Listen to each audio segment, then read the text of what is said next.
Assalamualaikum warahmatullahi wabarakatuh. Bismillahirrahmanirrahim.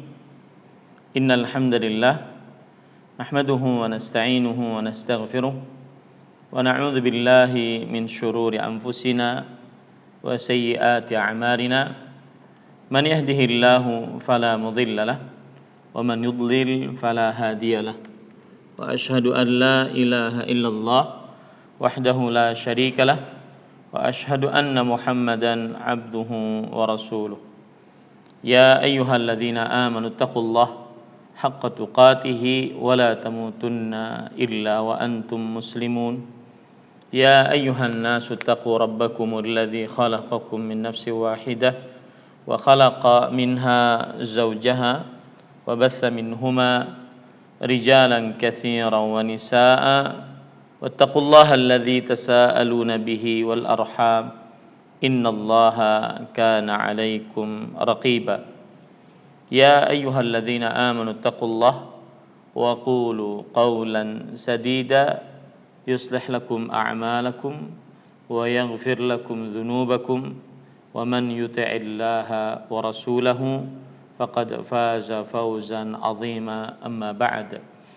فإن أصدق الحديث كتاب الله وأحسن الهدي هدي محمد صلى الله عليه وعلى آله وسلم وشر الأمور محدثاتها وكل محدثة بدعة وكل بدعة ضلالة وكل ضلالة في النار.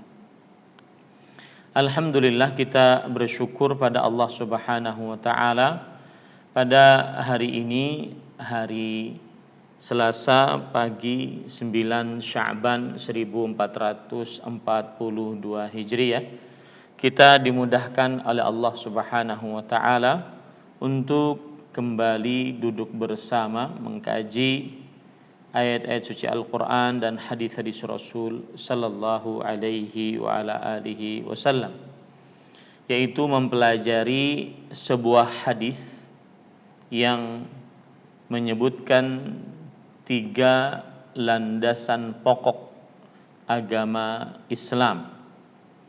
Hadis yang diriwayatkan oleh Imam Ahmad dan yang lainnya bahwa Rasulullah sallallahu alaihi wasallam menyatakan nanti seorang hamba akan ditanya oleh Allah oleh para malaikat, ya hadza man rabbuka wa ma dinuka wa man nabiyyuka. Wahai fulan, siapakah Tuhanmu, apakah agamamu, dan siapakah nabimu.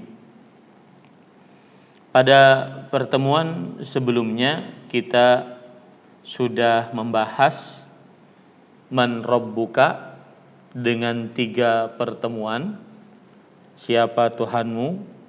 Kemudian kita juga sudah membahas madinuka, apa agamamu. Pada pertemuan yang pertama kita membahas tentang apa itu Islam, kemudian apa tingkatan-tingkatan Islam. Dan pada pertemuan sebelumnya kita sudah membahas bahwa Islam adalah al-istislamu lillahi bitauhid wal inqiyadu lahu bitta'ah wal bara'atu minasyirki wa ahlihi. Menyerahkan diri kepada Allah dengan mentauhidkannya dan tunduk patuh kepadanya dengan mengerjakan ketaatan-ketaatan dan berlepas diri dari kesyirikan dan pelaku-pelakunya. Para ikhwan yang dirahmati oleh Allah Subhanahu wa taala, pada pertemuan sebelumnya kita sudah jelaskan apa yang dimaksud dengan berserah diri kepada Allah Subhanahu wa taala. Kemudian apa yang dimaksud dengan tunduk patuh hanya kepada Allah Subhanahu wa taala. Kemudian apa yang dimaksud berlepas diri dari kesyirikan dan pelaku kesyirikan. Kemudian kita bahas yaitu Islam ada 3 tingkatan. Islam, ihsan, Islam, iman, dan ihsan. Dan kita katakan 3 tingkatan tersebut ada disebutkan di dalam hadis Jibril alaihi salam. Kemudian kita bahas tentang rukun Islam karena kita mempelajari tingkatan yang pertama, rukun Islam. Dan rukun Islam ada 5, yaitu dalam hadis riwayat Imam Bukhari dan Muslim dari Abdullah bin Umar radhiyallahu anhuma bahwa Rasulullah sallallahu alaihi wasallam bersabda, "Bunyal Islamu ala khams." Islam dibangun di atas 5 perkara. Syahadati an la ilaha illallah wa anna Muhammadan Rasulullah, wa iqamis salah wa ita'iz zakah wa shaumi Ramadan wa hajjil bait. Yaitu bersyahadat bahwa tidak ada ilah yang berhak diibadahi melainkan Allah, dan bahwa Nabi Muhammad sallallahu alaihi wasallam adalah Rasulullah, mendirikan salat, membayar zakat, berpuasa Ramadan, dan berhaji ke Baitullah. Ahibati hafizakumullah taala, pada pertemuan sebelumnya kita sudah bahas tentang bahwa rukun Islam yang pertama adalah syahadat la ilaha illallah. Syahadat la ilaha illallah Muhammad Rasulullah. Dan kita sudah sebutkan bahwasanya syahadat la ilaha illallah adalah menetapkan bahwa tidak ada ilah yang berhak diibadahi kecuali Allah. Kemudian kita juga sudah bahas rukun dari la ilaha illallah, kemudian syarat-syarat la ilaha illallah.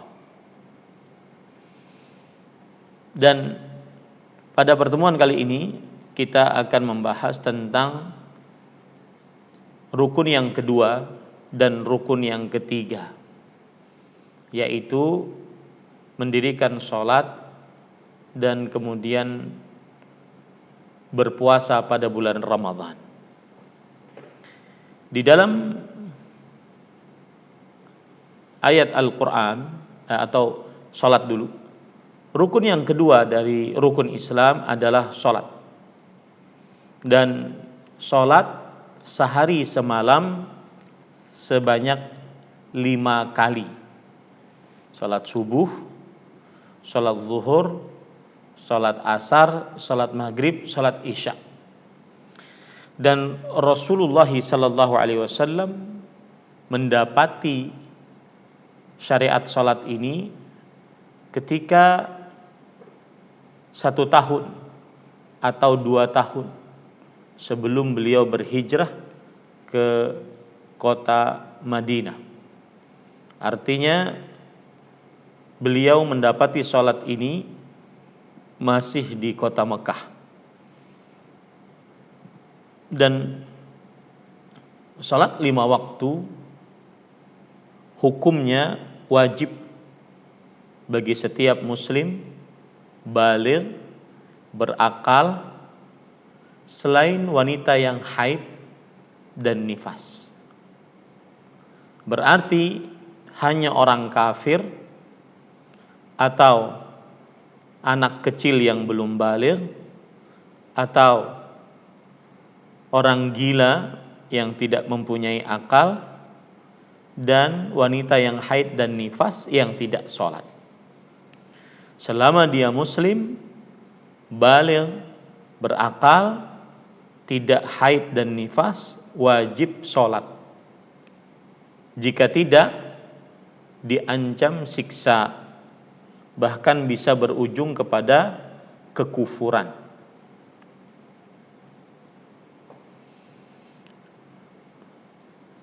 Wajib sholat berarti bagi siapa yang sehat atau yang sakit. Wajib sholat berarti bagi siapa yang muqim atau yang bersafar. Tetap wajib sholat. Baik dia dalam keadaan sakit atau sehat, safar atau muqim. Tetap wajib sholat. Dan yang meninggalkan sholat maka dihukumi kekufuran oleh Rasulullah sallallahu alaihi wasallam dan ijma' para sahabat.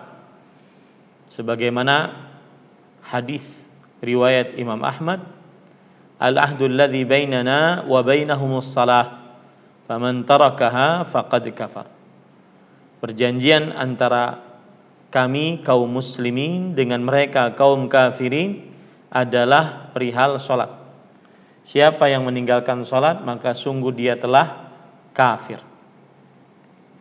Begitu juga dalam hadis riwayat Imam Tirmidzi, Imam Muslim, Rasul sallallahu alaihi wasallam bersabda, "Bainar rajuli wasyirki wal kufri tarkus salah." Jarak antara seseorang dengan kesyirikan dan kekufuran adalah meninggalkan salat. Apabila seseorang tersebut meninggalkan salat, maka berarti tidak ada lagi jarak antara dia dengan kesyirikan dan kekufuran. Dan salat adalah tiang agama, sebagaimana hadis Rasul sallallahu alaihi wasallam, wa amuduhus salah, dan tiang agama Islam adalah perihal salat. Bagi siapa yang tidak salat maka dia tidak mendapatkan bagiannya dalam agama Islam. Sebagaimana perkataan Umar bin Khattab radhiyallahu anhu, yaitu bahwa beliau berkata, la hadza fil islami liman taraka salata muta'ammidan. Tidak ada bagian dalam agama Islam bagi siapa yang meninggalkan dengan sengaja tanpa ada alasan yang dibenarkan oleh syariat. Dan salat adalah ibadah yang mempunyai kedudukan yang sangat tinggi dalam agama Islam, yaitu salat sangat dicintai oleh Allah Subhanahu wa ta'ala. Oleh karenanya Allah Subhanahu wa ta'ala mewajibkan salat 5 kali sehari semalam. Dan tidak ada ibadah yang diwajibkan 5 kali sehari semalam dibandingkan sholat. Kemudian sholat adalah ibadah yang sangat banyak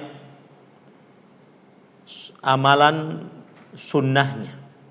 Tidak ada ibadah yang sangat banyak amalan sunnahnya dibandingkan sholat.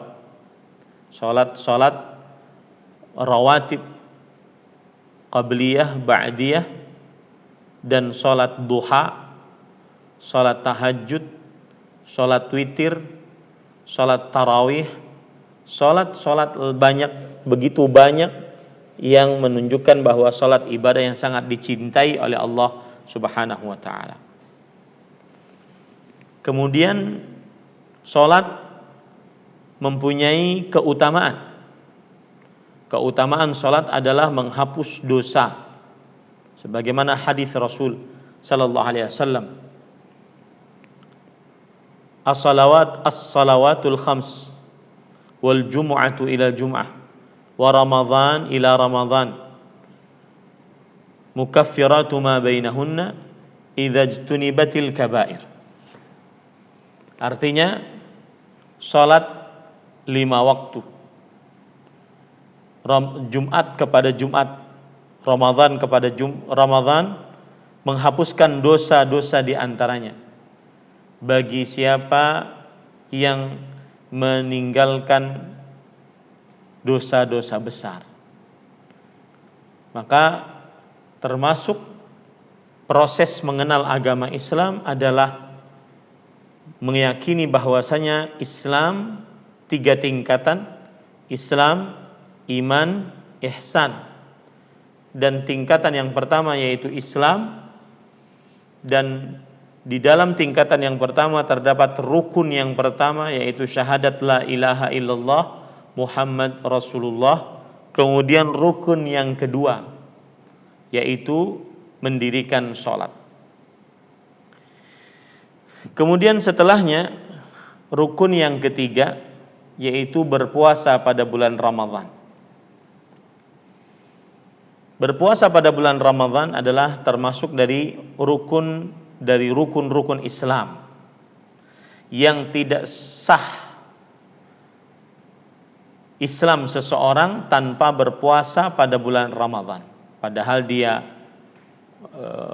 muslim, baligh, berakal, mampu muqim, terlepas dari halangan haid dan nifas. Mohon maaf.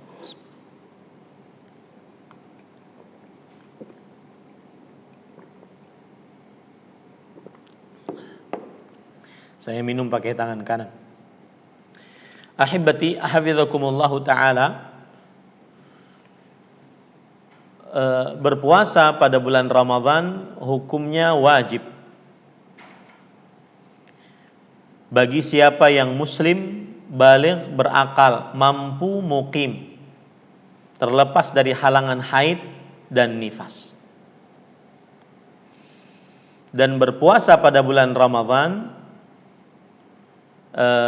berarti tidak wajib bagi kafir, anak kecil yang belum baligh, tidak mampu, tidak muqim atau safar, dan terhalang halangan berpuasa yaitu haid dan nifas. Akan tetapi apabila ada seorang yang anak-anak berpuasa, maka sah puasanya. Kemudian apabila ada seorang yang bersafar berpuasa, sah puasanya. Apabila ada orang yang tidak mampu, kemudian dia memaksa dirinya untuk berpuasa dan ketidakmampuannya tidak menyebabkan dia berbahaya atas nyawanya dan atau cacat jiwanya, maka sah puasanya. Adapun orang kafir maka tidak sah puasanya, dan orang gila tidak sah puasanya kalau dia berpuasa. Wanita haid dan nifas juga tidak sah puasanya. Dan puasa Ramadan diwajibkan oleh Allah Subhanahu wa taala atas Nabi Muhammad sallallahu alaihi wasallam dan umatnya setelah beliau berhijrah ke kota Madinah. Setelah beliau berhijrah ke kota Madinah.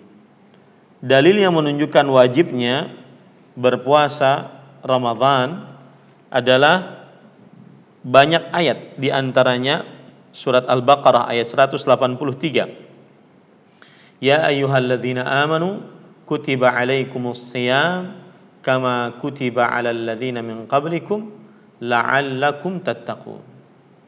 Wahai orang yang beriman, diwajibkan atas kalian berpuasa sebagaimana orang-orang sebelum kalian diwajibkan atas mereka berpuasa agar mereka bertakwa.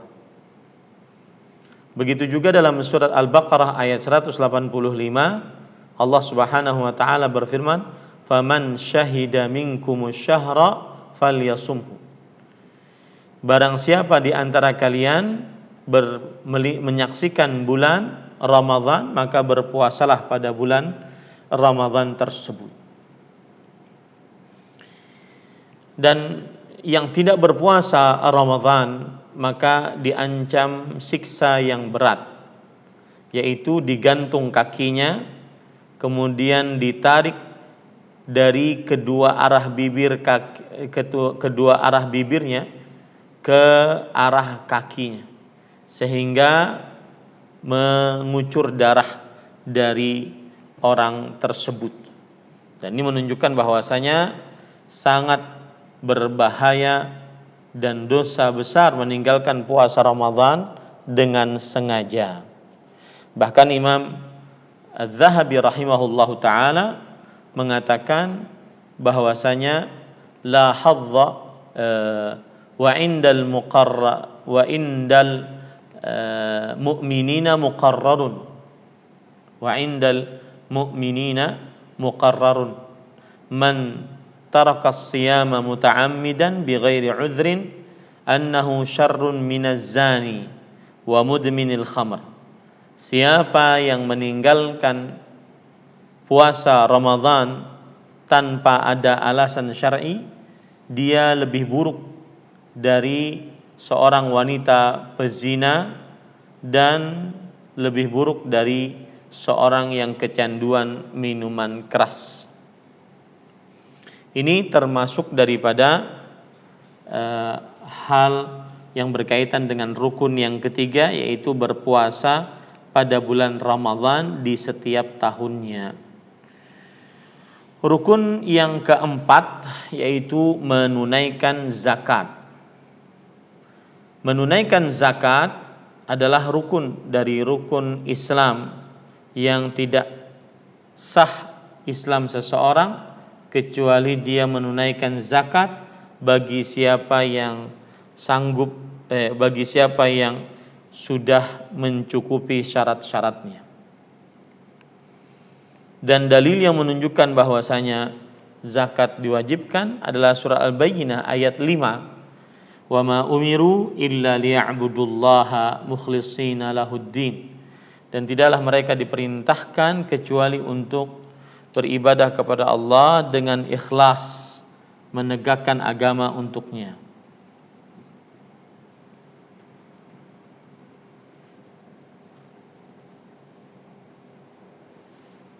Zakat diwajibkan atas setiap muslim baligh, muslim merdeka dan memiliki harta sampai nisab. Kemudian kepemilikan tersebut dimiliki selama 1 haul. Kemudian setelah itu dia memiliki harta tersebut dengan sempurna, memang hartanya sepenuhnya.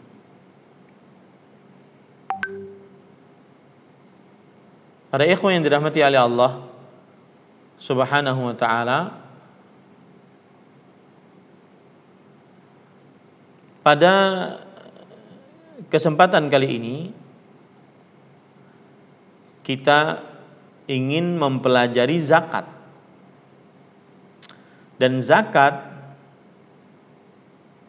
diwajibkan atas setiap muslim, berarti orang kafir tidak wajib zakat. Dan muslim yang memiliki harta, muslim yang merdeka maksud saya, berarti budak sahaya tidak ada kewajiban zakat karena dia dan hartanya adalah milik tuannya. Dia dan hartanya adalah milik tuannya. Kemudian yang ketiga dari syarat zakat yaitu hartanya sampai nisab. Kalau kita berbicara zakat harta, maka nisabnya adalah 85 gram emas dan 595 gram perak atau yang senilai dengan itu. Apabila dia memiliki uang, kemudian setelah itu dia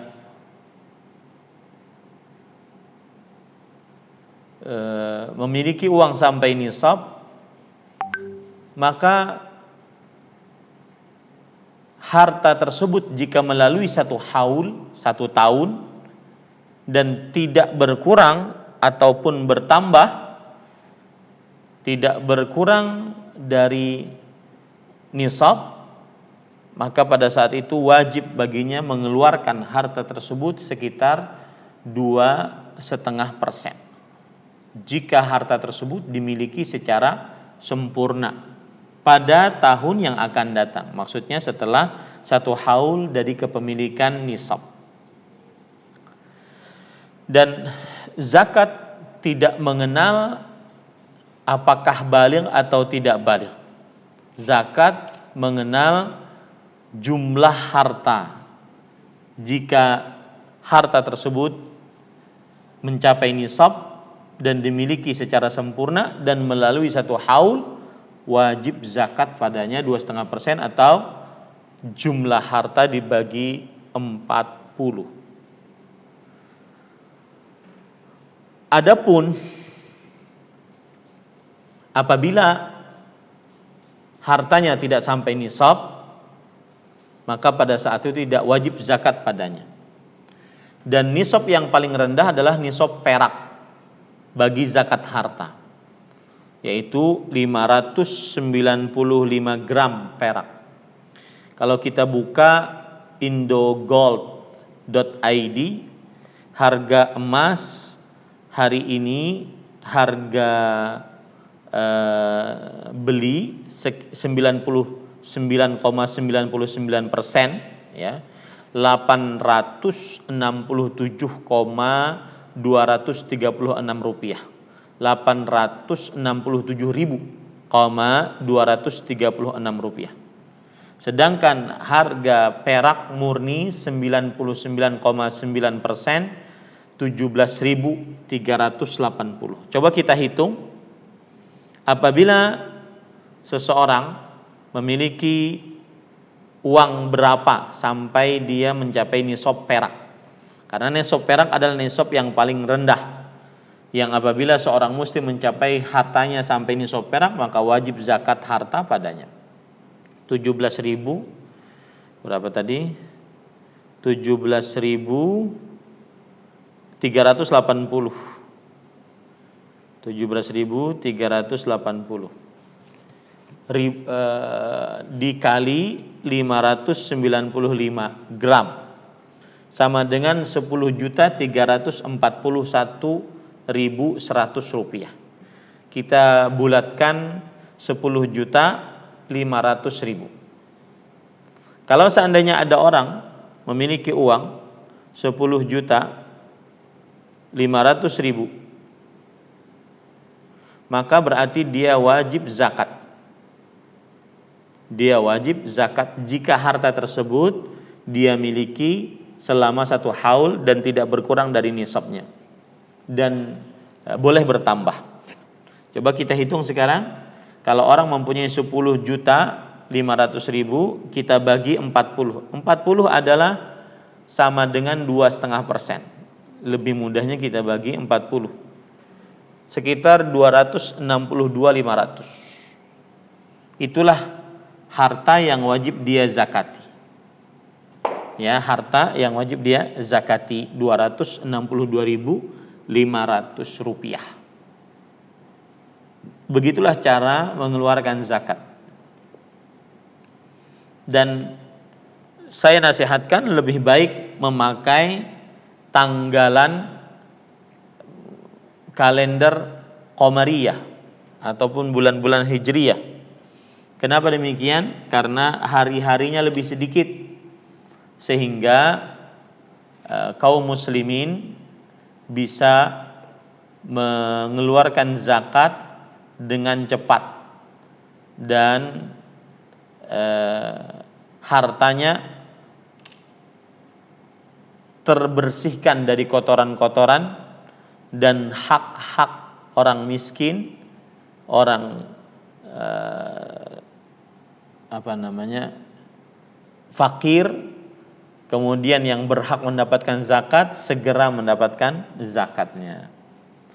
Sedangkan kalau seandainya kita hitung pakai nisab perak hari ini ya 23 Maret 2021 jam 9.39 adalah 866.732. 866.732 ribu.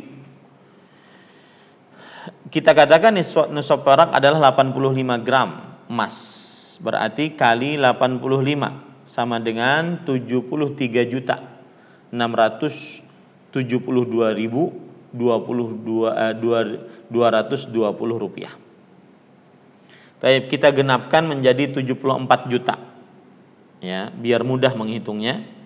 Maka siapa yang memiliki uang 74 juta, maka wajib baginya mengeluarkan zakat atas nisab perak. Jika dia memiliki uang tersebut, dianya muslim, merdeka, dan memilikinya selama 1 haul. Baik, 74 juta. Berapa zakatnya? Bagi 40. Sama dengan 1.850.000. Inilah zakat harta dari sisi nisab emas. Dan zakat diwajibkan di kota Madinah. Banyak syariat-syariat yang baru diwajibkan di kota Madinah. Kenapa? Karena keimanan para sahabat sudah kokoh sehingga mereka melaksanakan syariat-syariat Islam. Taib. Kemudian dalil yang menunjukkan wajibnya zakat surah Al-Bayyinah ayat 5. Wa ma umiru illa liya'budullaha mukhlishina lahuddin hunafa wa yuqimus shalah wa yu'tuz zakah. Tidaklah mereka diperintahkan oleh Allah yaitu kecuali beribadah dengan ikhlas untuk menegakkan agama, kemudian beribadah dengan ikhlas untuk menegakkan agama, mendirikan sholat, membayar zakat.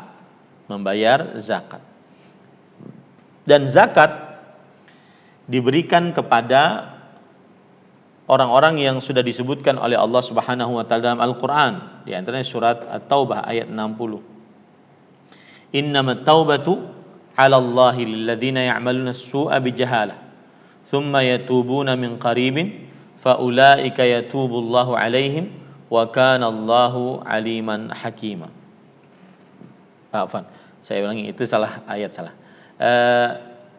Innamas sadaqatu lil fuqara wal masakin wal 'amilina 'alaiha wal mu'allafati qulubuhum wa fir riqab wal gharimin wa fi sabilillah wa ibnis sabil fariidatan minallah wallahu sami'un 'alim.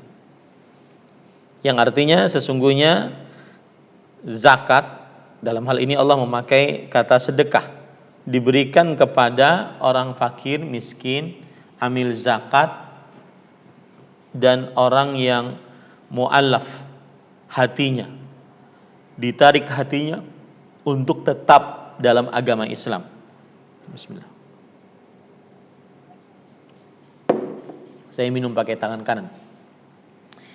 Kemudian untuk orang yang mau memerdekakan dirinya, orang yang terlilit hutang, orang yang kehabisan bekal, dan orang yang berjihad di jalan Allah Subhanahu wa taala. Dan zakat tidak boleh diberikan kepada ahlul bait sebagaimana larangan Rasul sallallahu alaihi wasallam. Tidak boleh diberikan kepada para keluarga sebagaimana yang diberitahukan oleh Rasulullah sallallahu alaihi wasallam. Baik. Sesudah itu kita pelajari yaitu rukun Islam yang kelima, yaitu berhaji. Berhaji adalah pergi menunaikan manasik haji di tempat-tempat yang sudah ditentukan dengan cara yang khusus. Dan haji wajibnya bagi siapa muslim, kemudian baligh, berakal, mampu. Kemudian selain wanita yang haid dan nifas. Wanita haid dan nifas tetap masuk dia. Yaitu muslim, baligh, berakal, mampu. Ya, muslim, baligh, berakal, mampu. Berarti orang kafir tidak wajib berhaji.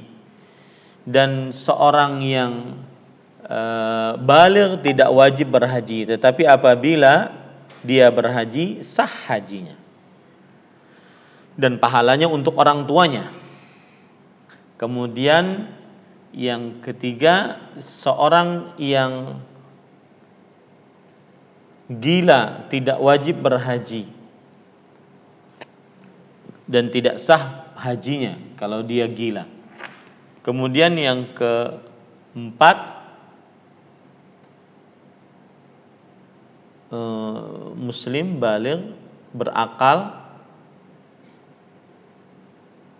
mampu. Yang tidak mampu maka tidak wajib untuk berhaji.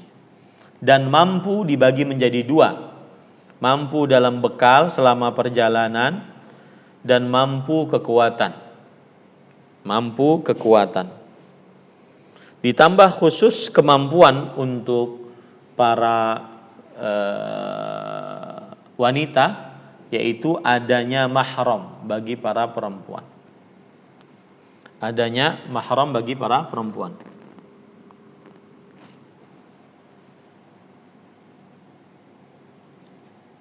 Ya. Ahibati hafizakumullahu taala, dan berhaji wajib sekali seumur hidup. Begitu juga berumrah. Wajib sekali seumur hidup. Allah Subhanahu wa taala berfirman di dalam Al-Qur'an surat Ali Imran ayat 97. Walillahi 'alan nas hajjul bait man istata'a ilaihi sabila. Dan Allah Subhanahu wa taala dan manusia mempunyai kewajiban terhadap Allah Subhanahu wa taala. Itu menunaikan ibadah haji ke Baitullah bagi siapa yang sanggup. Bagi siapa yang sanggup. Nah, inilah 5 rukun Islam. Apa saja yang keluar dari apa yang disebutkan selain 5 ini, maka dia bukan rukun Islam meskipun dia wajib. Seperti misalkan zakat fitr, seperti misalkan nazar untuk berpuasa, nazar untuk berhaji, ya. Maka ini adalah meskipun dia dihukumi sebagai amalan wajib tetapi tidak masuk sebagai rukun. Ya, meskipun dia dihukumi sebagai amalan wajib tetapi dia tidak dihukumi sebagai rukun. Nah,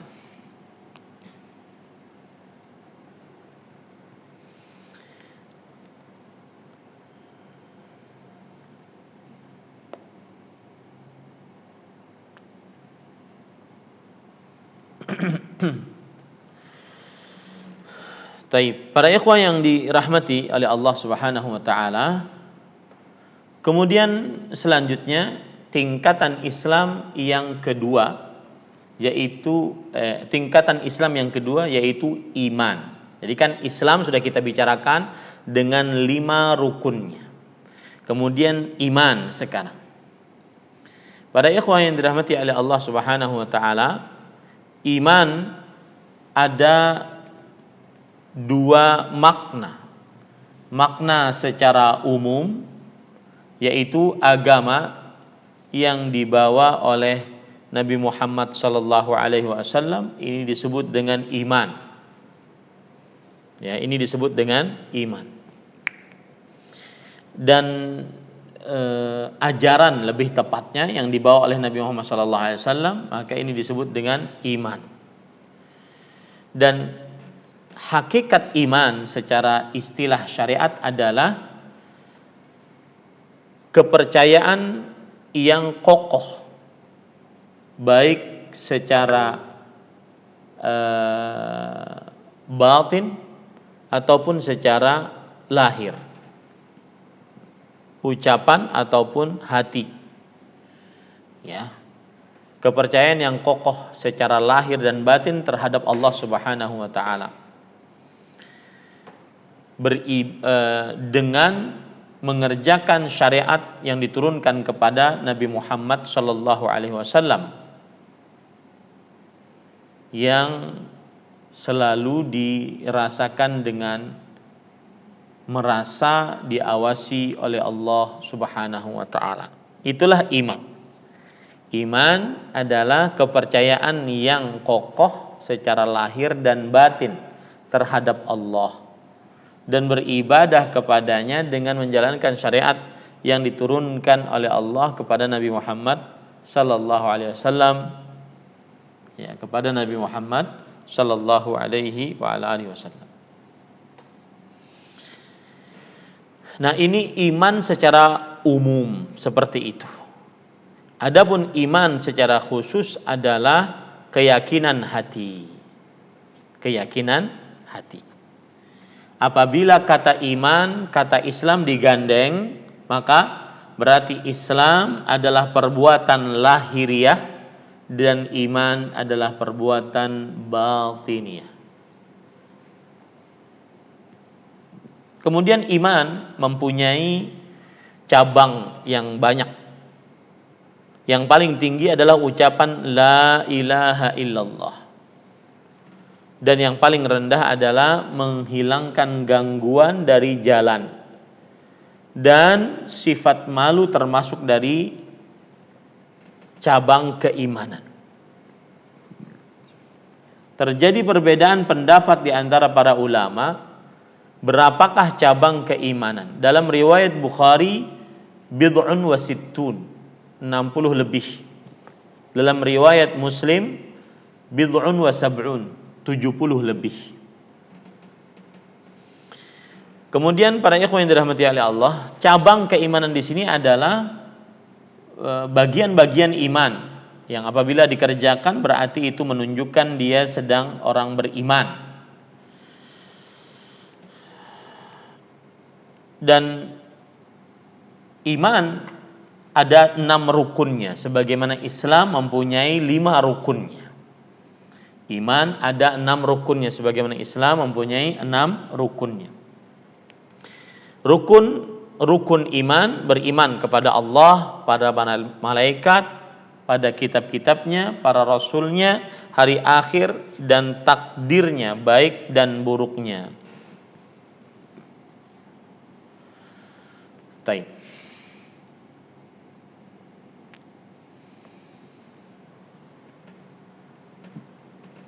Dan para ikhwan yang dirahmati oleh Allah Subhanahu wa taala, rukun iman ini wajib diketahui sesuai dengan kadar yang menyempurnakan iman seseorang di setiap rukunnya. Yang mana dia tidak boleh bodoh tentang keimanan dan rukun-rukunnya. Ya. Jadi saya ulangi, rukun iman ini hukumnya wajib untuk dipelajari. Wajib untuk dipelajari dengan kadar sebanyak yang dengannya dia sempurna imannya. Ya, pengetahuannya itu dengan kadar sebanyak dia sempurna imannya. Nah, kalau kita perhatikan dalil-dalil syar'i, maka kita akan dapati bahwa ada bagian dari keimanan yang tidak sah agama seseorang kecuali dengannya. Seperti beriman kepada Allah, maka dia harus mempelajari keimanan kepada Allah. Karena tidak sah keimanan dan amal-amal lainnya sebelum dia mempelajari dan mempraktekkan beriman kepada Allah Subhanahu wa taala. Begitu juga beriman kepada para malaikat, kitab-kitabnya, para rasulnya, hari akhir, dan beriman kepada takdir baik dan buruknya. Taib.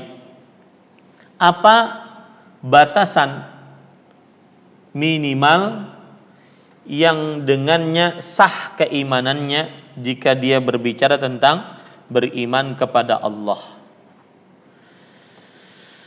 maka seorang akan sah keimanannya jika dia berbicara tentang beriman kepada Allah apabila dia meyakini tentang keberadaan Allah dan tentang kuasa Allah, dan Allah lah satu-satunya yang berhak diibadahi.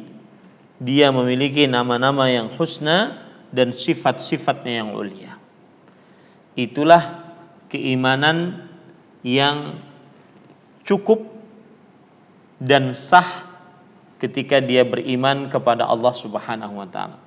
Meyakini, menetapkan seyakin-yakinnya tentang keberadaan Allah, tentang kuasa Allah, tentang Allah Subhanahu wa taala memiliki nama-nama yang husna dan sifat-sifatnya yang ulia.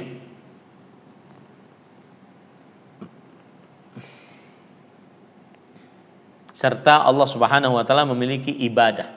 Seluruh ibadah hanya milik Allah Subhanahu wa taala.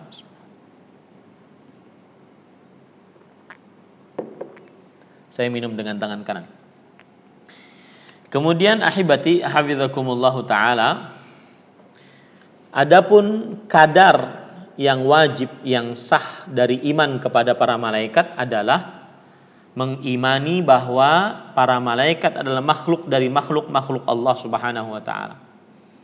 Dan di antara mereka ada yang menurunkan wahyu kepada para nabi dengan perintah Allah Subhanahu wa taala. Dan ada tugas-tugas lain yang dimiliki oleh para malaikat. Ini adalah kadar wajib yang sah dari keimanan kepada para malaikat, yang wajib diketahui oleh seorang muslim. Kemudian di sana ada kadar wajib yang sah dari keimanan kepada kitab-kitab Allah Subhanahu wa taala, yaitu mengimani, meyakini, menetapkan bahwa Allah Subhanahu wa taala telah menurunkan apa atas siapa yang dikehendakinya dari para rasul, yaitu kitab-kitab, yaitu firman-Nya Allah Azza wa Jalla, agar mereka berhukum di dalam perkara-perkara yang mereka perselisihkan. Dan hukum-hukum ini seluruhnya terhapus dengan diturunkannya Al-Quranul Karim. Nah, itulah kadar keimanan yang wajib kepada kitab-kitab Allah Subhanahu wa taala. Siapa yang meyakini ini, maka sah keimanannya. Kemudian kadar yang wajib yang sah keimanan kepada para rasul adalah mengimani, menetapkan bahwa Allah Subhanahu wa taala mengutus kepada manusia para rasul yang diutus dari mereka, yang memerintahkan para manusia untuk beribadah hanya kepada Allah Subhanahu wa taala, dan bahwasanya para nabi alaihi wassalatu wassalam penutupnya adalah Nabi Muhammad sallallahu alaihi wa ala alihi wasallam. Inilah kadar yang wajib yang sah dari keimanan kepada para rasul. Adapun kadar yang wajib yang sah dari keimanan kepada hari akhir adalah meyakini tentang hari kebangkitan pada hari yang sangat agung, yaitu hari kiamat, untuk pertanggungjawaban kepada para makhluk. Maka barang siapa yang memperbaiki amalnya, maka baginya adalah surga. Semoga Allah Subhanahu wa taala menjadikan kita termasuk di dalamnya. Dan siapa yang berbuat buruk, maka baginya apa yang ia dapatkan dari siksa-siksa di akhirat. Adapun kadar wajib yang sah dari keimanan kepada takdir adalah meyakini bahwa Allah Subhanahu wa taala telah mentakdirkan dari yang baik dan buruk, dan tidak ada sesuatu apapun terjadi kecuali dengan kehendak dan ciptaan Allah Subhanahu wa taala, kecuali dengan kehendak dan ciptaan Allah Subhanahu wa taala. Maka inilah tingkatan Islam yang kedua, yaitu iman. Yang mana pengetahuan ini tidak boleh seorang muslim tidak mengetahuinya, dan tidak sah keimanan seorang muslim kecuali dengannya. Maka wajib baginya untuk mempelajari rukun-rukun iman ini, ya, sehingga dia sah keimanannya,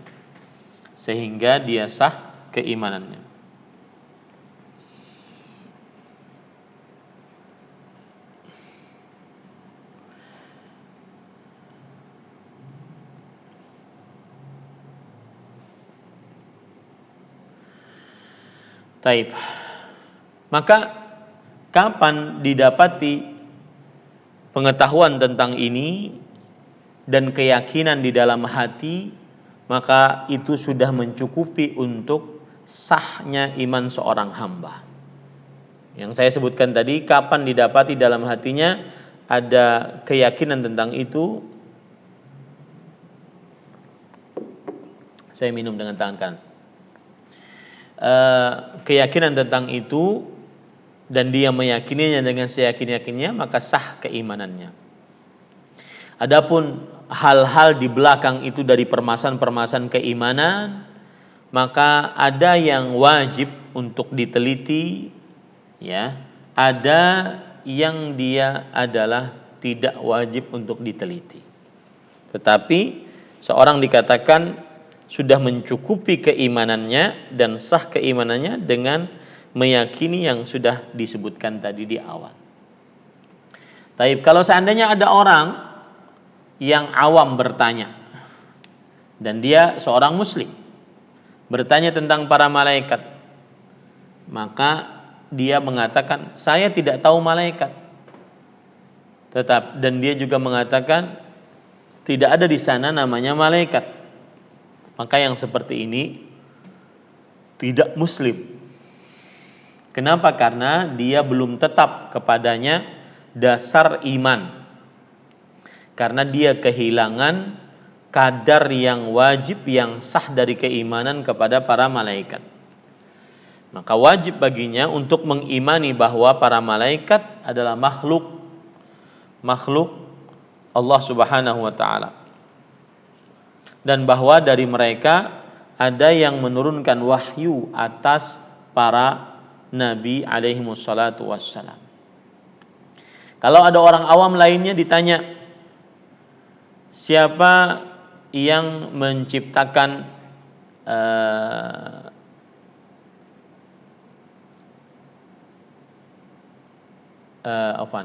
apa itu malaikat? Yang lainnya ditanya, apa itu malaikat? Maka dia menjawab bahwa malaikat adalah makhluk dari makhluk Allah, dan di antara malaikat ada yang menurunkan wahyu dari Allah Subhanahu wa taala berdasarkan perintah Allah kepada para nabi. Ini sudah cukup keimanan yang seperti ini. Ya, itu artinya al-qadrul mujzi, kadar yang sah untuk keimanan seseorang.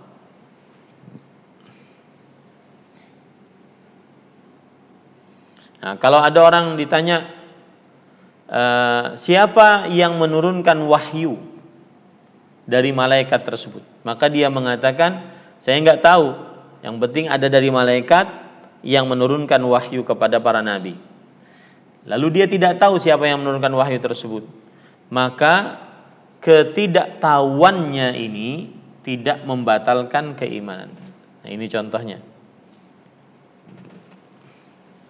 Ketidaktahuannya ini tidak membatalkan keimanan. Kenapa? Karena dia sudah meyakini dari dasarnya bahwa beriman kepada malaikat adalah meyakini bahwa Allah Subhanahu wa taala memiliki makhluk-makhluk ya yang tercipta dari cahaya, dan makhluk-makhluk ini mempunyai tugas-tugas di antaranya menyampaikan wahyu. Ini sudah mencukupi ya.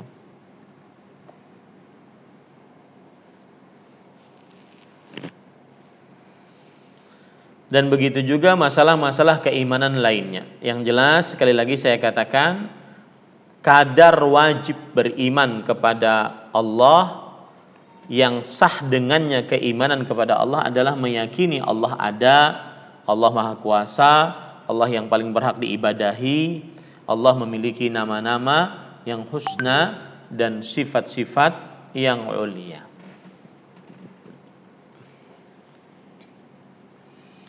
Kemudian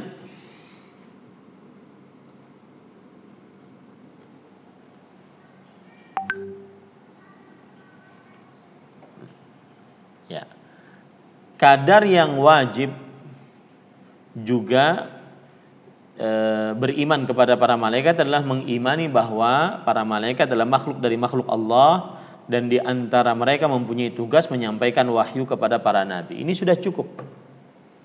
Kemudian kadar yang wajib beriman kepada kitab-kitab adalah bahwa Allah Subhanahu wa taala menurunkan kepada siapa yang dikehendakinya dari para rasul kitab-kitab, dan dia adalah firman Allah Subhanahu wa taala, agar dia berhukum dengan firman tersebut di antara manusia dalam perkara yang diperselisihkan oleh manusia. Dalam perkara yang diperselisihkan oleh manusia.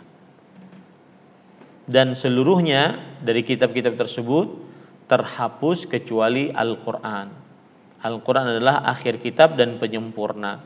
Nah, ini kadar wajib beriman kepada kitab-kitab. Beriman kepada para rasul, yaitu kadar wajibnya adalah mengimani bahwa Allah Subhanahu wa taala mengutus para rasul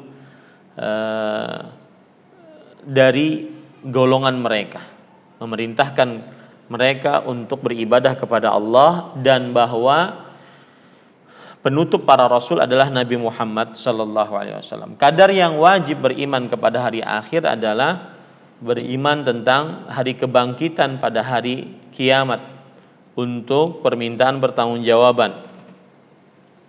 Barang siapa yang berbuat baik maka dia mendapatkan surga, dan siapa yang berbuat buruk dia mendapatkan neraka. Adapun kadar yang wajib dari beriman kepada takdir adalah mengimani bahwa Allah telah menakdirkan segala sesuatu dari kebaikan dan keburukan dari mulai semenjak dahulu, dan tidak akan terjadi sesuatu apapun kecuali dengan takdir dan juga dengan kuasa Allah Subhanahu wa taala. Nah, inilah kadar keimanan yang wajib, yang dengannya seseorang akhirnya dia melaksanakan martabat atau tingkatan keislaman yang kedua. Taib.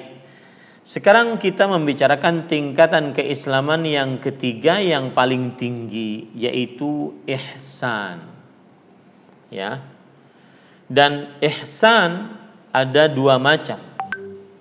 Berbuat baik kepada Allah dan berbuat baik kepada makhluk-makhluk Allah Subhanahu wa taala. Dan ihsan hakikatnya secara syariat adalah beribadah yang telaten baik secara batin ataupun lahir. Beribadah yang telaten baik secara batin ataupun lahir. Ini hakikat dari ihsan. Ini kalau seandainya kita bersyukur, maka kita benar-benar telaten dalam syukurnya. Kalau kita bersabar, benar-benar telaten dalam sabarnya. Kalau kita sholat secara lahir ini, puasa, berhaji, zakat, maka benar-benar kita telaten. Itu yang disebut dengan ihsan secara hakikat syariat, yaitu mengerjakan ibadah-ibadah secara lahir ataupun batin dengan teliti maksimal, itu yang disebut dengan ihsan.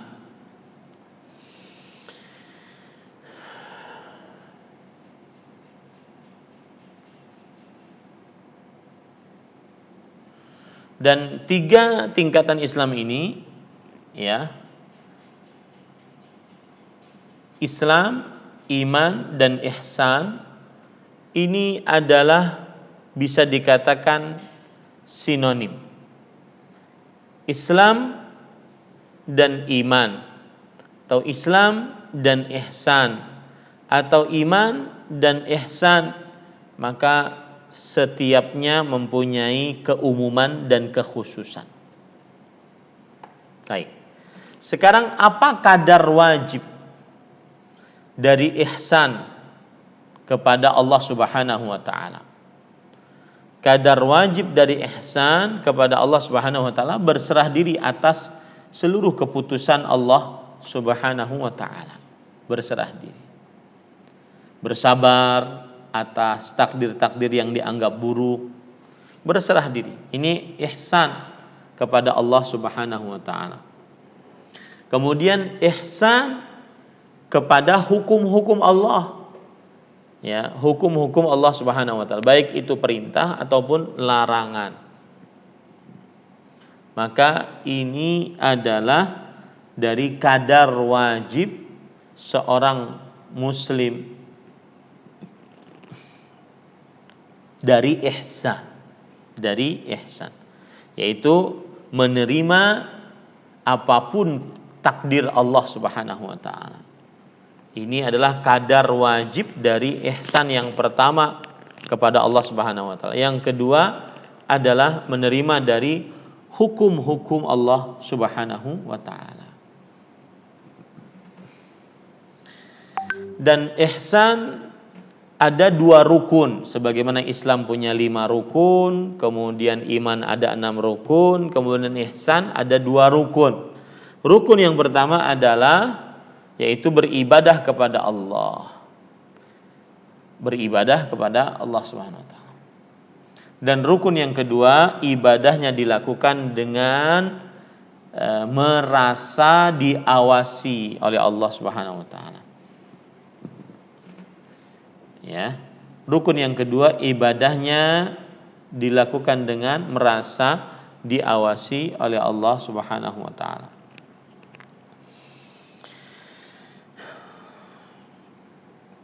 Dan sangat terkenal bahwa ihsan disebutkan oleh Rasulullah sallallahu alaihi wasallam, anta'budallaha ka'annaka tarahu, beribadah kepada Allah seakan-akan engkau melihat Allah.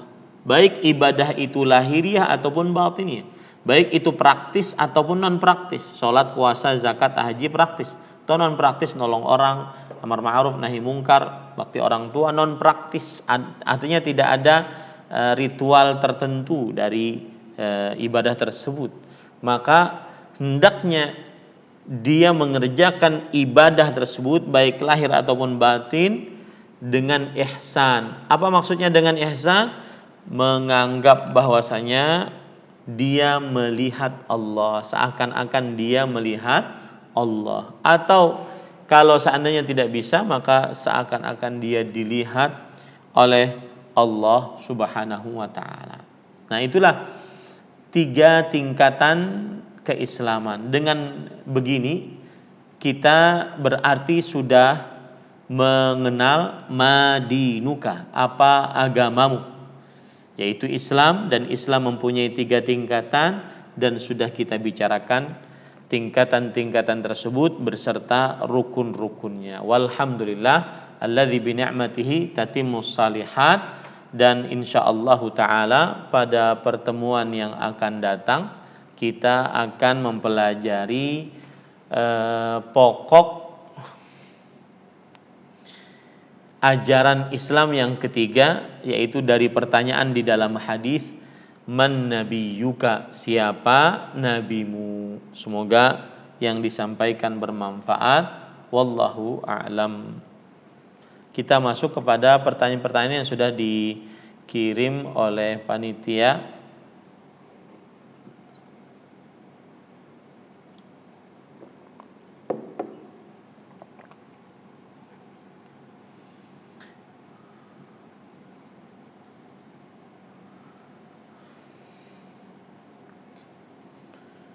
Taib, ahibati hafizakumullahu taala.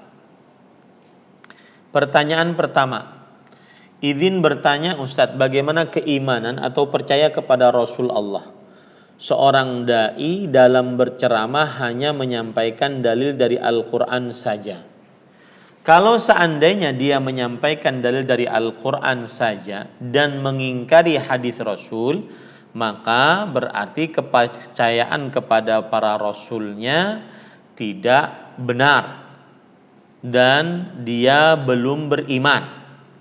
Kalau seandainya dia menyampaikan dalil dari Al-Quran karena dia mengingkari hadis, maka kepercayaan kepada para Rasulnya belum sempurna dan dia belum beriman.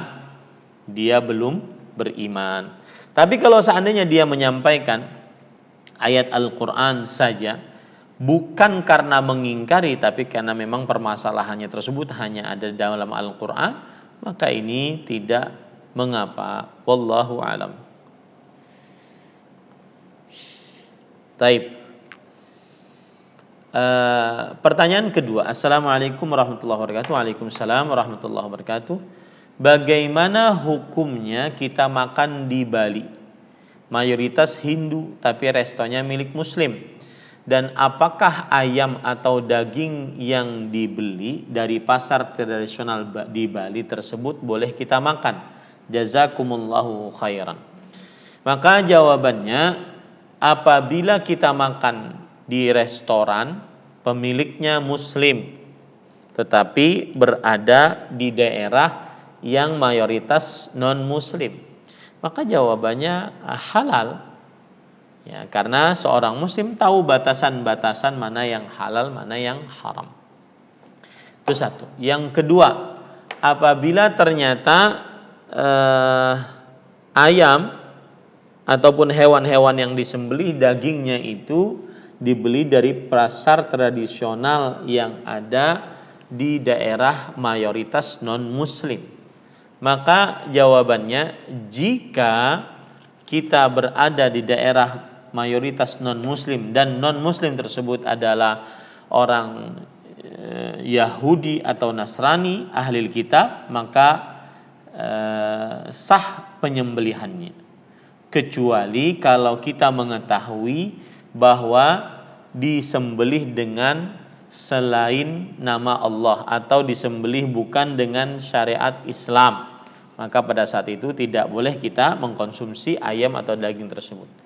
Nah, kalau seandainya kita beli dari pasar tradisional bukan ahlul kitab tetapi Yahudi dan Nasrani, dan kita tahu bahwa ayam ini disembelih oleh bukan ahli kitab tetapi kaum musyrikin maksud saya, dan kita tahu bahwa ayam ini disembelih oleh si fulan yang musyrik ini, yang bukan ahli kitab, maka pada saat itu tidak halal sembelihannya, tidak halal sembelihannya. Karena Allah Subhanahu wa taala dalam surat Al-Maidah ayat 5 hanya menghalalkan sembelihan ahlul kitab. Wa ta'amul ladzina utul kitaba hillul lakum, dan sembelihan ahlul kitab halal bagi kalian. Adapun sembelihan dari orang-orang musyrik selain ahlul kitab seperti kaum Hindu, Buddha dan yang lainnya, maka ini tidak halal bagi kaum muslimin. Wallahu a'lam. Nah, terus solusinya gimana Ustadz? Solusinya adalah mencari ayam ataupun hewan yang disembelih, yang menyembelih adalah Muslim atau ahlul kitab. Wallahu a'lam. Barakallahu fiik wa fiik barak.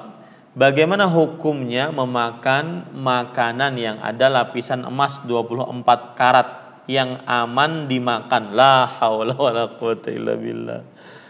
Inna lillahi wa inna ilaihi rajiun. Manusia sudah bosan makan nasi, makan kue yang dimakan emas. La haula wala quwata illa billah. Maka jawabannya adalah haram.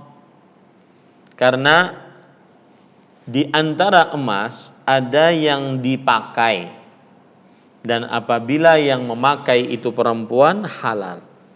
Dan ada emas yang dimiliki, tidak dipakai dan haram untuk dimiliki, seperti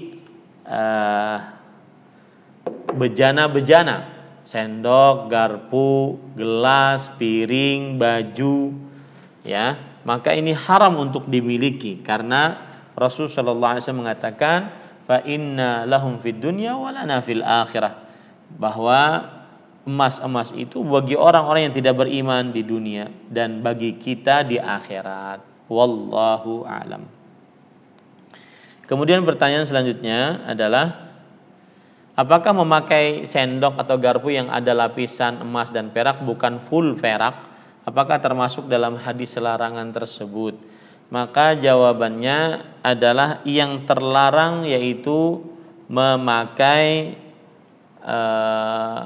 emas, sendok emas. Ya, adapun perak, maka coba ya para ikhwan yang dirahmati oleh Allah Subhanahu wa taala, para ulama berijma' akan haramnya memakai bejana-bejana dari emas dan perak. Ini ijma' para ulama. Ya.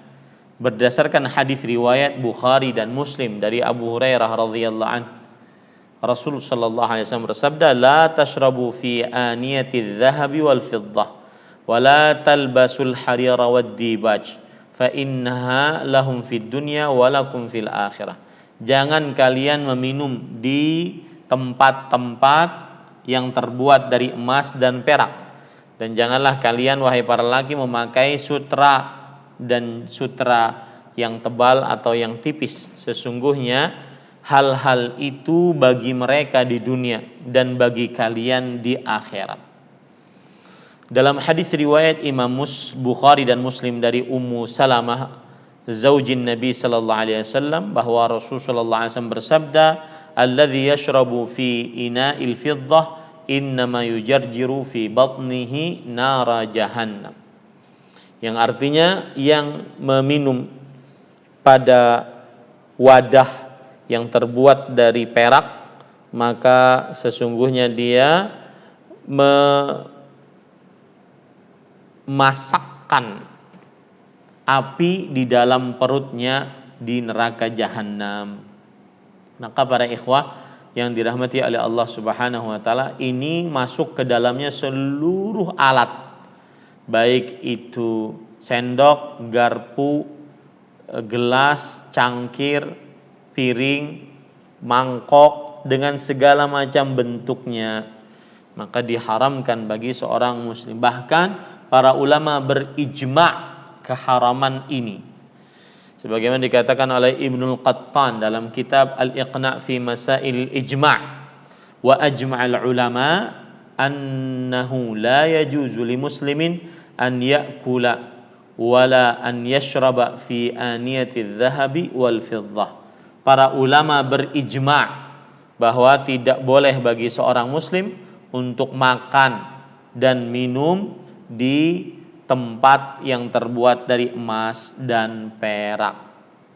Imam An-Nawawi rahimahullahu taala berkata, qala ashabuna ajma'atil ummatu ala tahrimil akli wasyurbi wa ghairiha minal isti'mal fi ina'i dhahabin aw fiddatin illa ma huqiya an Dawud ay min tahrimi syurbi dunal akl wa illa qaulu Syafi'i fil qadim.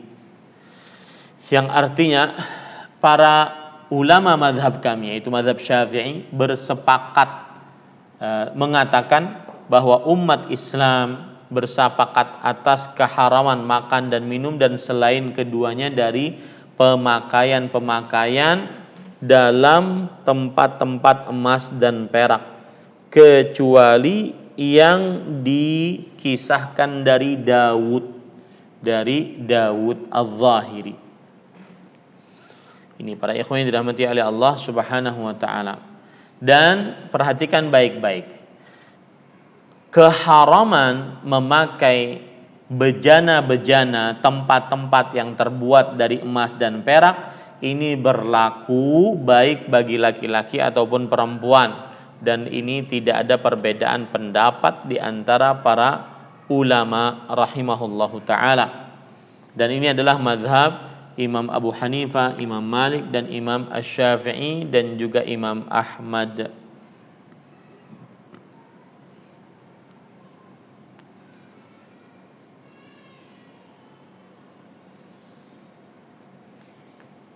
Nah, selanjutnya, perbuatan apa saja yang membuat seseorang keimanannya batal, seperti berbuat kesyirikan yang dapat membuat batal. Apa yang harus dilakukan jika keimanan seseorang batal? Maka jawabannya, ibu-ibu, saudari-saudari muslimah yang dimuliakan oleh Allah Subhanahu wa taala, adalah banyak yang membuat keimanan batal. Makanya kita di hari Selasa pekan kedua kita mempelajari pembatal keislaman. Ya, di hari Selasa pekan kedua kita mempelajari pembatal keislaman. Pembatal keislaman di antaranya kesyirikan, kemudian di antaranya menjadikan perantara antara seorang hamba dengan Allah, kemudian termasuk daripada pembatal keislaman adalah mengolok-ngolok agama Allah. Kemudian pembatal keislaman adalah menyatakan bahwa ada hukum yang lebih baik daripada hukum Allah, lebih sempurna, boleh berhukum kepada selain hukum Allah, dan masih banyak pembatal-pembatal keislaman lainnya. Apa yang harus dilakukan jika keimanan seseorang batal? Maka wajib dia bertobat, kemudian bersyahadat. Ya, kalau seandainya dia pernah membatalkan syahadatnya, maka bersyahadatlah. Ya, bersyahadat di sini bisa secara sendirian ataupun tidak, ataupun di hadapan orang banyak. Ya, tergantung apakah dia ingin mengumumkan atau tidak. Allahu a'lam.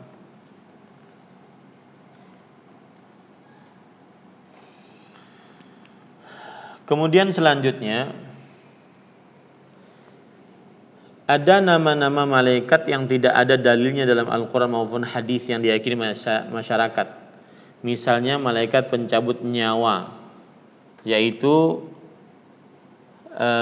Israel. Apakah yang seperti ini termasuk bid'ah? Ya. Maka jawabannya, adakah nama malaikat Israel? Maka Israel adalah nama yang terkenal dari nama malaikat maut. Tetapi belum terdapat riwayat tentang penamaan malaikat maut dengan nama Israel, baik di dalam Al-Quran atau hadis-hadis Rasul sallallahu alaihi wasallam yang sahih. Dan adanya cuma pada riwayat-riwayat, perkataan-perkataan dari Israiliyat. Oleh sebab itulah kita tidak menetapkan dengan pasti, tidak juga meniadakan dengan pasti. Kita tidak menetapkan bahwa nama malaikat maut adalah Israel. Kita tidak juga menafikan bahwa malaikat maut namanya adalah Israel. Tetapi kita kembalikan perkaranya kepada Allah Subhanahu wa ta'ala. Dan kita beri nama malaikat maut dengan malaikat maut sebagaimana yang Allah Subhanahu wa ta'ala namai dalam surat As-Sajdah ayat 11. Qul yatawaffakum malakul maut. Katakan wahai Muhammad sallallahu alaihi wasallam, yang mewafatkan, mencabut nyawa kalian adalah malaikat maut. Imam Ibnu Katsir rahimahullah di dalam kitab tafsir Al-Bidayah wa Nihayah mengatakan Amma malakul maut falaysa bimusarrihin bismihi fil Qur'an wala fil ahaditsis sihah. Adapun malaikat maut maka tidak ada namanya secara jelas di dalam Al-Qur'an ataupun hadis-hadis yang sahih. Dan telah terdapat penyebutan namanya di beberapa asar dalam perkataan-perkataan, yaitu Israil. Wallahu a'lam. Begitu juga Imam Al-Allamah As-Sindi mengatakan lam yarid fi tasmiyatihi haditsun marfu'. Belum terdapat di dalam nama dari malaikat maut satu hadis yang sampai kepada Rasul sallallahu alaihi wasallam. Imam Al-Munawi mengatakan walam aqib ala tasmiyatihi bidzalika fil khabar. Aku belum mendapati penamaan malaikat maut dengan Israil di dalam khabar, yaitu dalam riwayat-riwayat. Kemudian Imam Al-Albani rahimahullahu taala berkata ketika mengomentari perkataan At-Tahawi, wa nu'minu bi malakil maut al-muwakkal biqabdi arwahil alamin, dan kita beriman dengan malaikat maut yang diberikan tugas untuk mencabut ruh-ruh makhluk alam semesta. Maka kemudian beliau berkata, Imam Al-Albani rahimahullahu taala berkata, hadza huwa ismuhu fil Qur'an wa amma tasmiyatuhu Israil kama huwa syai' bainan nas fala asla lahu wa innama huwa minal israiliyat. Inilah namanya di dalam Al-Qur'an, yaitu malaikat maut. Adapun penamaannya dengan Israil, maka dia tersebar di tengah manusia, padahal tidak ada asalnya, tetapi itu adalah berasal dari cerita-cerita Israiliyat. Nah, dan apakah yang termasuk itu bid'ah? Maka kita katakan tadi, tidak menetapkan, kita tidak menafikan. Allahu a'lam.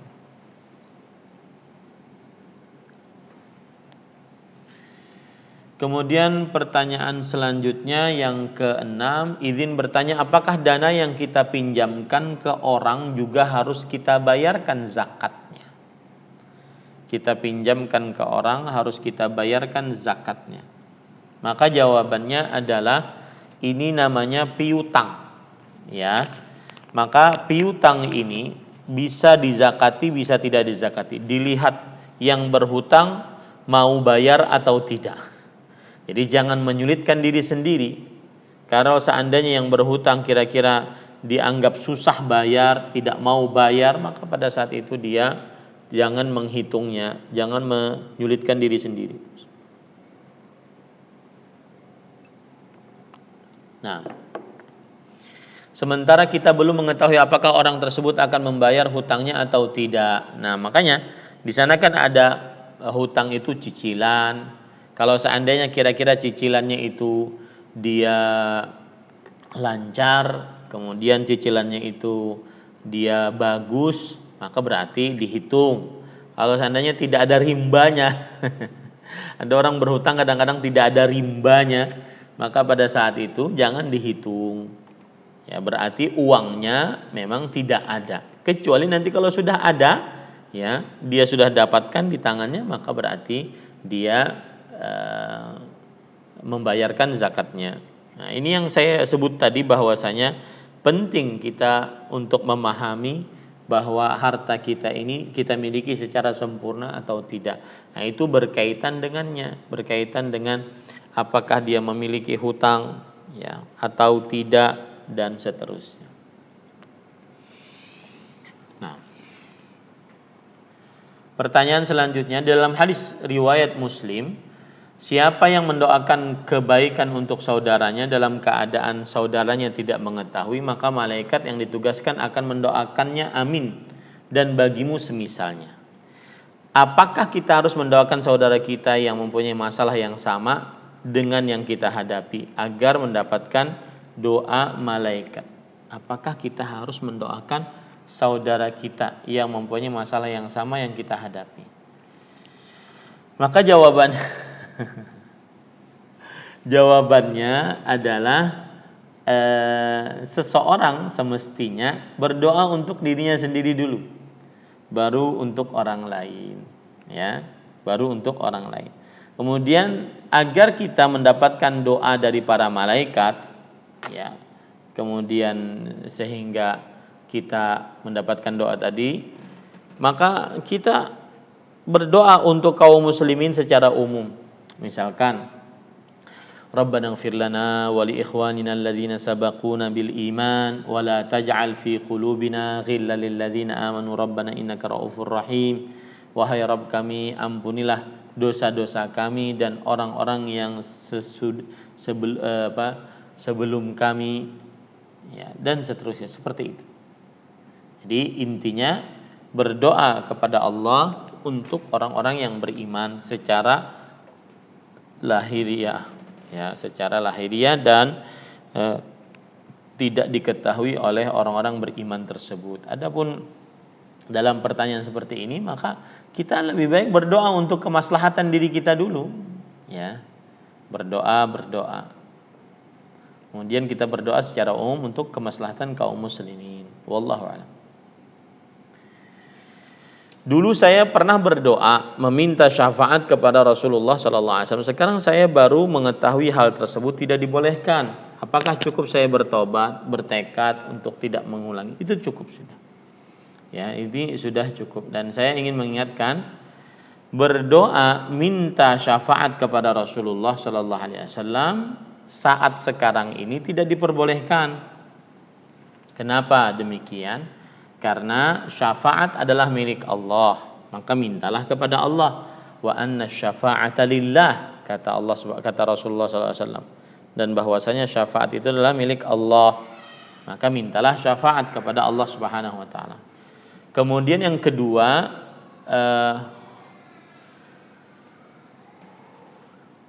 minta syafaat adalah doa.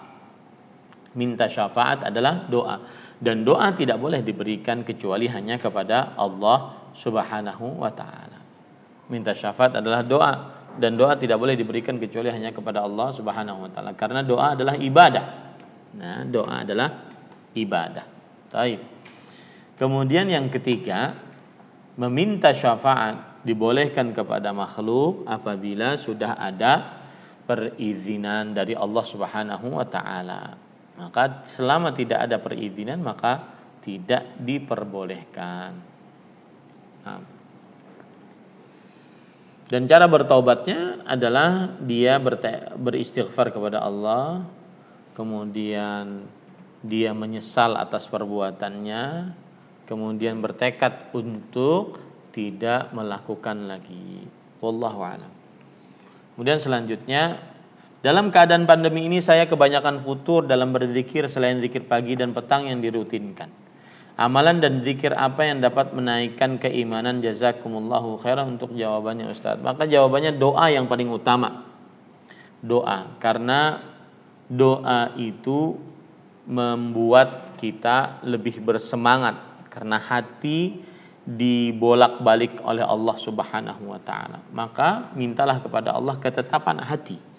Ya muqallibal qulub, tsabbit qalbi ala dinik. Wahai yang membolak-balikan hati, tetapkan hatiku di atas agamamu.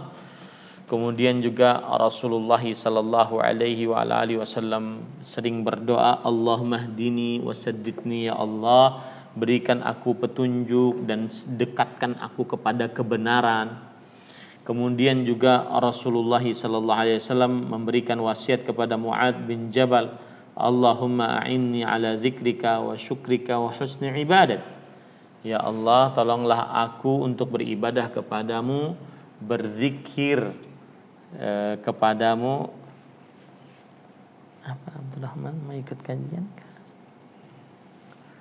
Berzikir kepadamu dan beribadah yang baik kepadamu. A'inni ala tolong aku untuk mengingatmu dan bersyukur atas nikmat-nikmatmu dan beribadah yang baik kepadamu. Jadi sering-sering baca ini, Allahumma a'inni ala dzikrika wa syukrika wa husni ibadatik. Jangan remehkan doa itu. Jadi kiat yang paling utama adalah banyak berdoa agar tidak lemah tidak malas dalam beribadah kepada Allah Subhanahu wa taala. Kemudian pertanyaan yang ke-10, apakah benar kata orang perilaku selama di daerah asal akan terbawa ketika berada di tanah suci?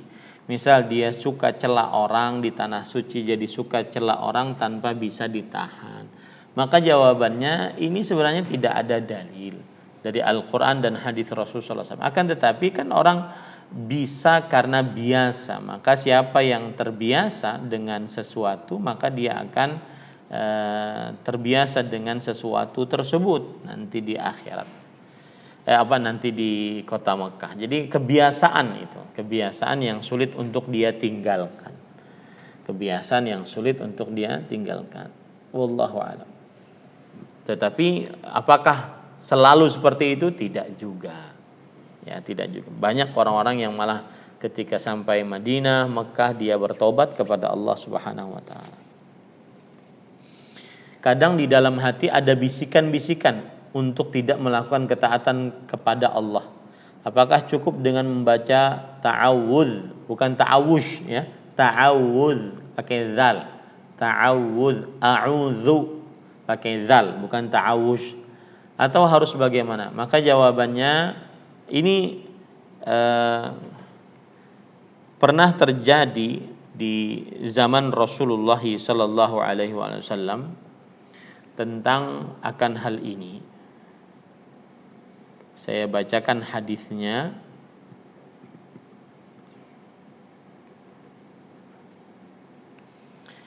Yaitu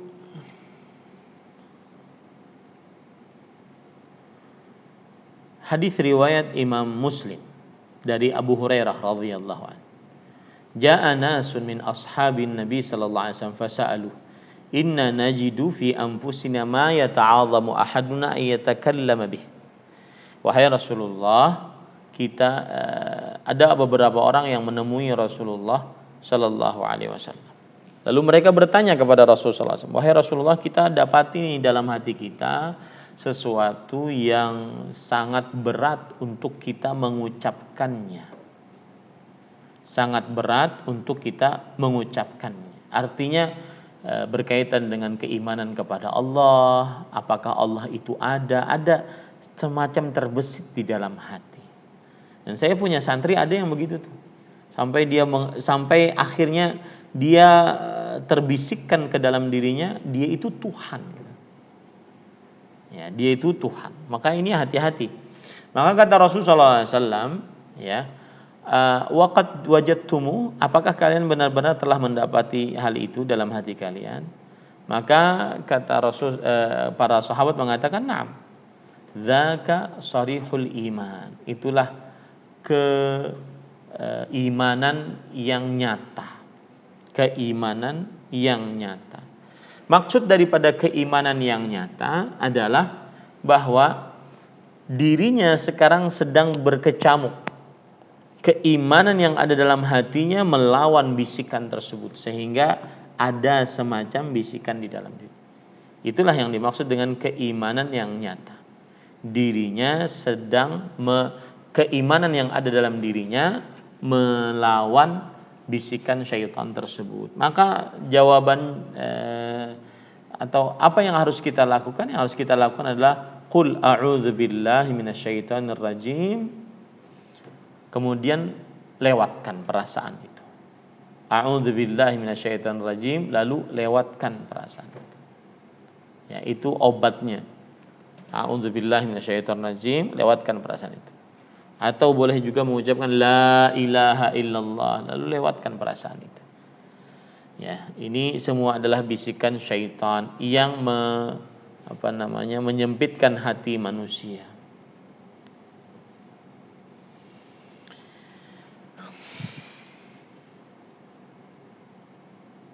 Nah,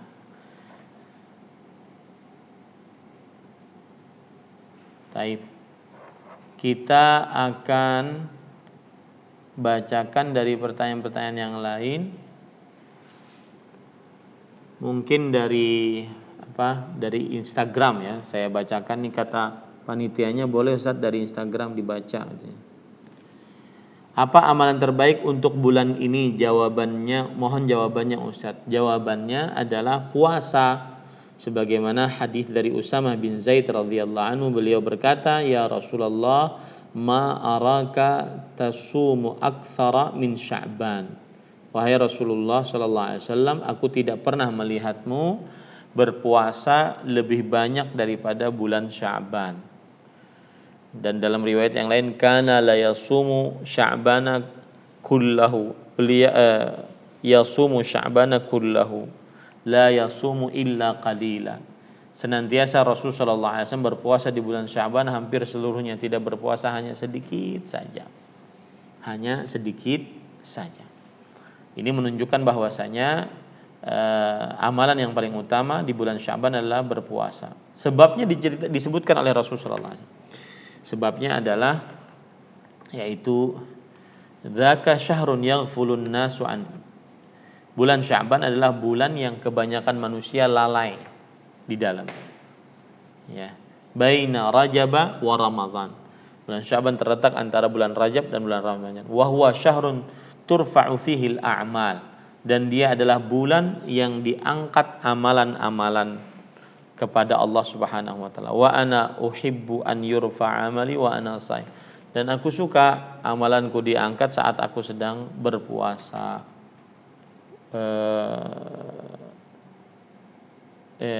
Amalanku diangkat saat aku sedang berpuasa. Maka dianjurkan untuk memperbanyak puasa di bulan Sya'ban.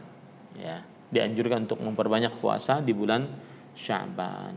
Wallahu a'lam. Khalas ya Bu, kira-kira ini yang bisa kita sampaikan. Ini pengajian sudah 1 jam 38 menit. Apa yang baiknya dari Allah Subhanahu wa taala kita cukupkan dengan kafaratul majlis. Subhanakallahumma wa bihamdik, asyhadu an la ilaha illa anta, astaghfiruka wa atubu ilaik. Wassalamualaikum warahmatullahi wabarakatuh.